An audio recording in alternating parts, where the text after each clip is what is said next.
Same சைஸில் 3 உருளைக்கிழங்கு எடுத்து அதை தோலை செத்திட்டு தண்ணியில் ஒரு 5 to 7 மினிட்ஸ் அதை வேக வைக்கணும். ரொம்ப ஓவர் குக் ஆகக்கூடாது. 20 to 30% பாயில் ஆனால் போதும். இது மாதிரி கிரேட்டரில் அதை செத்திக்கணும். செத்தும் போது திரியாக வரணும்.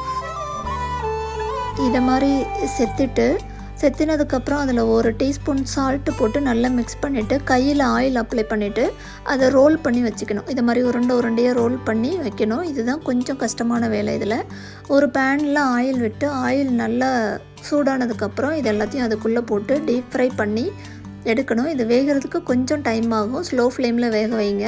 அதுக்கப்புறம் இதில் ஒரு டொமேட்டோ கெச்சப் இல்லை ரேஞ்ச் ஏதாவது சேர்த்து நம்ம சாப்பிடும்போது டேஸ்ட் சூப்பராக இருக்கும். வெளியில் கிறிஸ்பியாகவும் உள்ள சாஃப்டாகவும் இருக்கும்.